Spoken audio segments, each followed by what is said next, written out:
윤 대통령 추가 조사에 연달아 실패한 공수처가 오늘도 재시도에 나설지 주목됩니다. 이르면 내일 검찰에 사건을 넘길 수도 있다는 전망이 나오는데요. 박성배 변호사와 관련 내용 분석해 보겠습니다. 어서 오십시오. 안녕하십니까? 네. 자, 공수처가 연일 수사력 미흡에 대한 어떤 지적을 받고 있습니다. 그러니까 지금 대통령을 대면하지도 못하고 있는 그런 상황인데 전반적인 좀 이유가 뭐라고 보십니까? 우선 어제 3차 강제 구인 시도에 나섰는데 예. 강제 구인뿐만 아니라 상황에 따라서 현장 대면 조사도 예정하고 있었던 것으로 보입니다. 근본적으로는 대통령이 공수처 수사에 불응하는 태도가 공수처가 수사에 진전을 보이지 못하는 이유라고 할 수 있습니다. 그렇지만 강제 구인도 강행하겠다는 의지만 있다면 강행은 가능하지만 현직 대통령 신분이다 보니 그와 같은 강제 조치에 이르는 데는 상당한 부담을 느끼고 있는 것 같습니다. 그렇지만 3차 강제 구인 시도 이전에 지난 21일 이루어졌던 2차 강제 구인 시도 때는 윤 대통령의 헌법재판소 출석과 이후 이루어진 병원 진료 과정을 공수처가 정확하게 인지하지 못한 데 따른 것으로 보입니다. 상황을 정확하게 인지하지 못하다 보니 수사에 어려움을 겪고 있는 상황이 연출되고 있습니다. 뿐만 아니라 어제 대통령실 관저에 대해 공수처가 압수수색에 나섰습니다만 역시 경호처의 불승인으로 불발되고 말았는데 사실 체포영장 집행 이후에 진술 거부권을 행사하는 상황에서 1차 조사 이후에 공수처는 이렇다 할 수사의 진전을 보이지 못하고 있습니다. 네. 자, 그런데 앞서서 그 강제적인 방법으로 강제 구인까지도 가능하기는 하다라고 말씀하셨잖아요. 네네. 이게 어떤 구체적인 절차나 규정이 정해져 있습니까?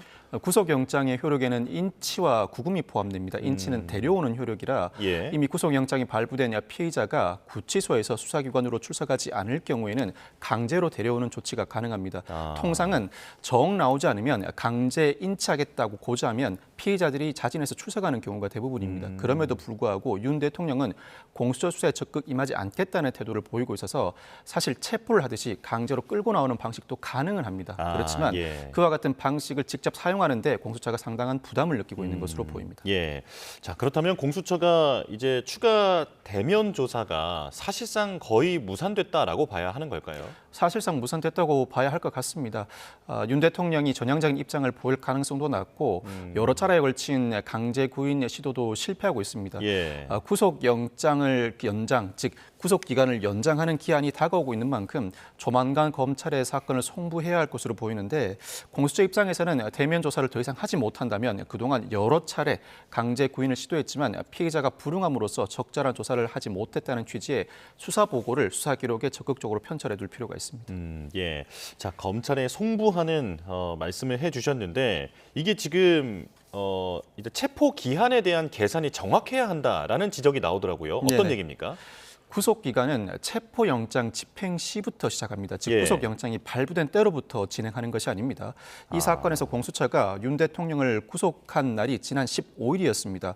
원칙적으로는 15일부터 10일이 경과한 24일이 구속기간이라고 볼 수 있습니다. 그렇지만 그 중간에 체포 적부심 청구가 있었고 구속영장 실질심사도 열린 바가 있습니다. 관련 기간은 일부 기존 체포시한과 구속기간에서 빼야 하는데 공수처는 기본적으로 체포 적부심과 구속영장 실질심사가 있었으니 28일까지 구속할 수 있다는 입장을 고수하고 있습니다. 그런데 이 계산이 과연 정확한지 상당한 의문이 듭니다. 일단 이 사건 체포 적부심은 16일에 체포 적부심을 청구하면서 수사 기록을 법원에 이첩하였고 법원이 체포 적부심 심사를 마치고 17일에 기록을 반환했습니다. 그리고 구속영장은 지난 17일에 청구했고 수사 기록을 법원에 이첩한 이후에 법원이 영장을 발부하면서 19일 새벽에 기록을 다시 공수처에 반환했습니다. 이 기간 4일을 모두 삭제해야 한다는 취지에서 공수처는 오는 28일까지 구속기간이라고 주장하고 있는 것 같습니다. 그렇지만 두 가지 문제가 있습니다. 첫째는 체포 적부심과 관련해서 물론 수사 기록을 법원에 접수하고 반환받기까지 기간은 빼야 하는 게 맞지만 체포 적부심과 관련된 소요 기간은 체포 시한에서만 빼지 구속 기간에서는 빼지 않는다는 것이 중론입니다. 즉 구속 적부심의 경우에는 관련 시간을 구속 기간에서 빼겠지만 체포 적부심의 경우에는 체포 시한에서만 빼는 것이 다수의 의견이라고 할 수 있습니다. 즉 구속 예. 기간에는 영향을 미치지 않습니다. 예. 또 한 가지 구속 영장과 관련해서 17일에 구속 영장을 청구하면서 기록을 법원에 송부했고 법원이 19일 새벽 02시 53분에 기록을 공수처에 반환해 왔는데 사실 3일에 걸쳐 있긴 하지만 기록을 접수하고 반환받기까지 33시간에 불과했습니다. 33시간을 3일로 계산할 수 있는가?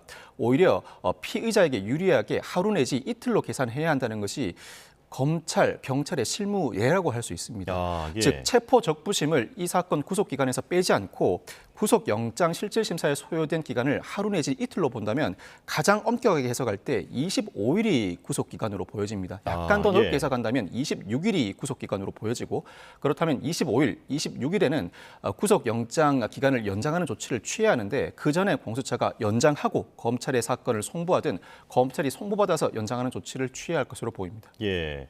지금 말씀해 주신 대로 보면 최대 26일이라고 해석이 되는 상황이라면 지금 공수처가 계산하고 있는 날짜와는 2, 3일 정도 차이가 나는 겁니다. 이게 계산이 잘못되면 대통령이 석방되는 일도 있을 수 있다고요? 1차 구속 기간이 이미 도과했음에도 불구하고 계속해서 구금하고 있으면 향후 구속 기간 연장도 불가능하고 네. 곧바로 석방을 해야 합니다. 만약 구속 기간 이후에도 단 1분이라도 구속 기간이 연장되지 못한 채 구금을 해둔 상황이라면 네. 국가가 손해배상 책임을 져야 할 수도 있습니다. 그렇군요. 그러면 이제 석방이 된 상태에서는 같은 사안으로는 다시 체포를 한다거나 그런 일이 어렵다면서요? 같은 사안으로는 구속영장을 청구하거나 체포영장을 청구하지 못합니다. 같은 사안으로 구속영장을 청구하거나 체포영장을 청구하기 위해서는 예. 증거인멸의 우려, 도주 우려를 넘어서서 실제로 증거를 인멸했거나 도주를 했어야 가능합니다. 그렇군요.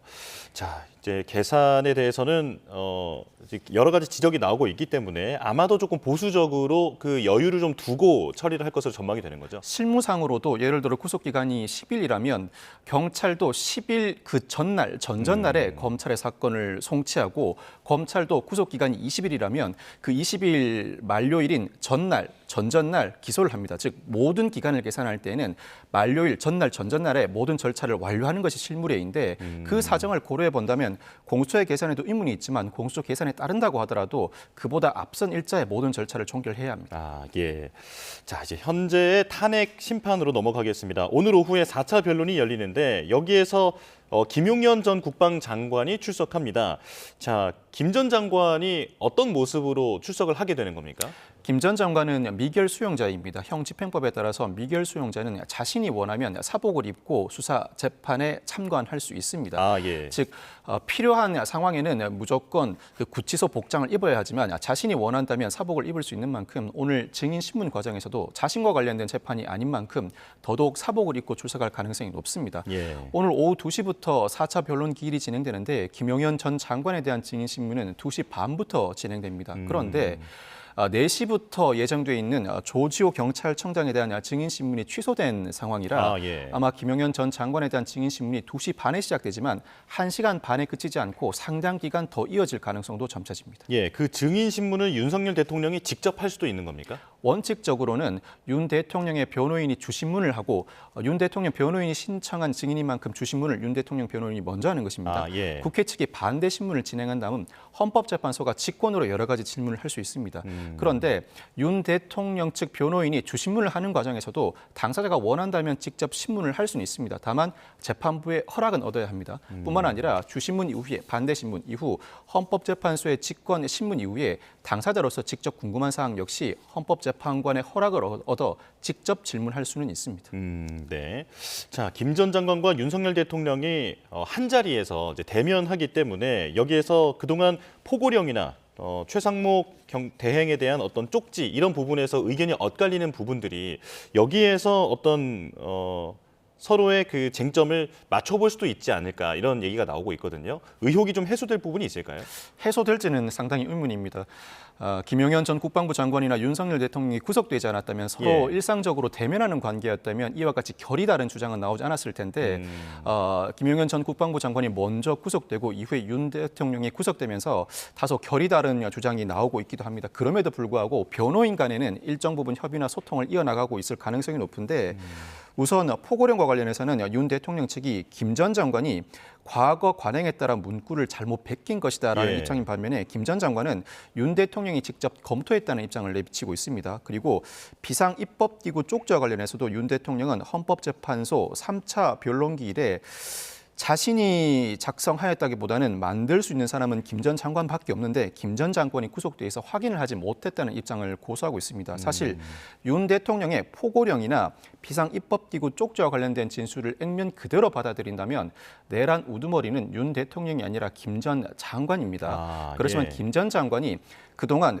포고령과 관련된 진술뿐만 아니라 비상입법기구 쪽지와 관련된 어떤 진술을 할지 모르겠습니다만 윤 대통령의 주장을 곧이곧대로 받아들일 가능성은 상당히 낮습니다. 기존 진술을 완전히 뒤집어야 하고 기존 진술을 뒤집는 경우에 일반 형사 재판부도 마찬가지고 헌법재판소 재판관들도 기존 진술을 뒤집는다고 그 진술을 온전히 받아들이지 않습니다. 기존 예. 진술을 뒤집게 된 경위와 현재 이와 같은 진술을 하게 된 이유를 상당히 치밀하게 캐묻기 마련인데 오늘 증인신문 과정에서 윤 대통령 변호인 측이 먼저 주신문을 하는 과정에서 이와 같은 질문들이 나올 수 있습니다.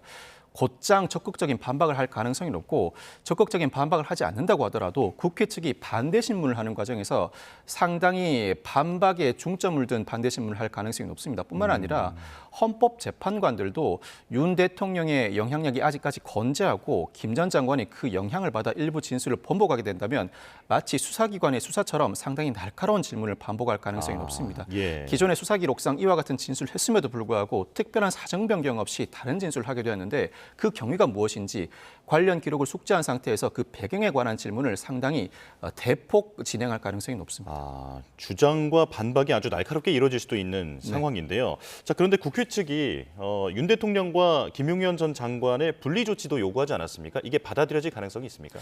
받아들여질지는 의문입니다. 사실 헌법재판소의 탄핵 심판은 형사소송 절차를 준용하는데 예. 형사소송 과정에서도 이 피고인에 대한 퇴정이나 차단막 설치는 흔히 이루어지는 조치가 아닙니다.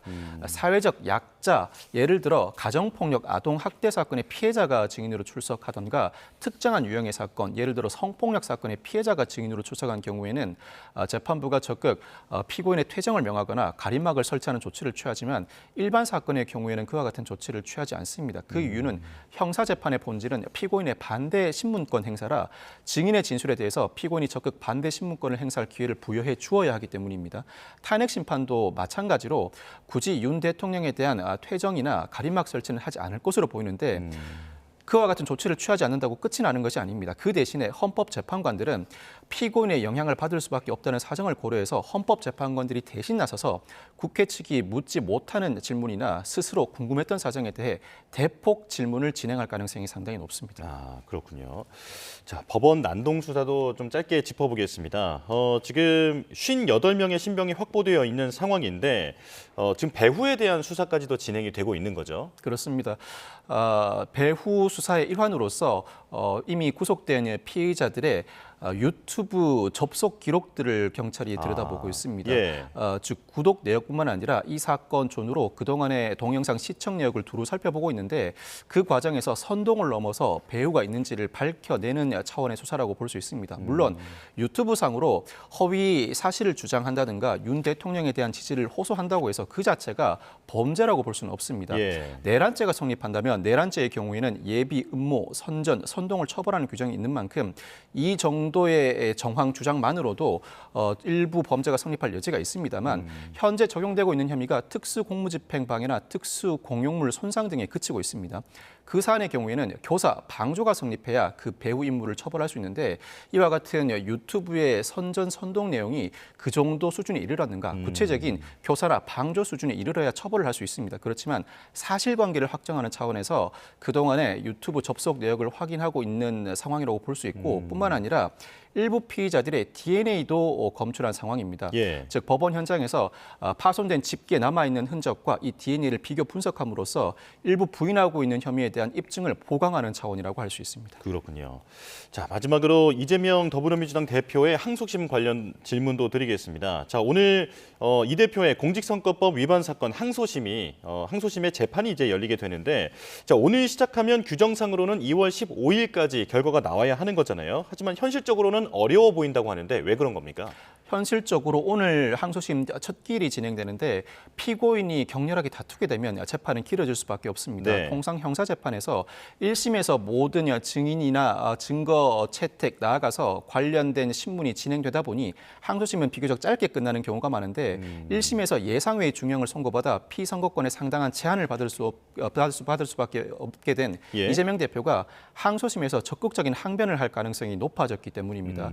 대거 증인 신문 등을 신청한 상황인데 재판부가 그중에서 어떤 증인을 채택할지 모르겠습니다만 증인 신문이 실제로 여러 차례 이루어지게 된다면 결국 재판이 1심 정도는 아니라고 하더라도 상당 기간 길어질 수밖에 없습니다. 예. 공직선거법상 1심 판결 선고시로부터 3개월 이내에 항소심이 형을 나아가서 유무죄 판단을 해야 하는데 그 기간이 2월 15일입니다만 2월 15일까지는 현실적으로 판결 선고가 어려워질 것으로 전망됩니다. 아, 그렇군요. 자, 그런가 하면 이재명 대표가 위헌 법률 심판 제청을 검토 중이다라고 하는 얘기가 들려왔습니다. 이에 대해서 여당은 재판을 지연하려는 꼼수다라고 비판을 하고 있는데, 자, 이 위헌 법률 심판이라는 게 어떤 제도인지, 그리고 이게 받아들여진다면 실제로 재판이 얼마나 길어지는지 알려주시죠. 헌법재판소가 특정 법률 조항에 대한 위헌 판결을 하려면 그 사건을 진행하고 있는 일반 법원이 위헌 법률 심판 제청을 해주어야 합니다. 즉 예. 일반 법원이 이 법률 조항은 위헌이라는 의심이 들었을 때 헌법재판소에 위헌 법률 심판 제청을 하는데 직권으로 하기도 하고 피고인이 신청에 그 신청을 받아들여서 제청을 하기도 합니다.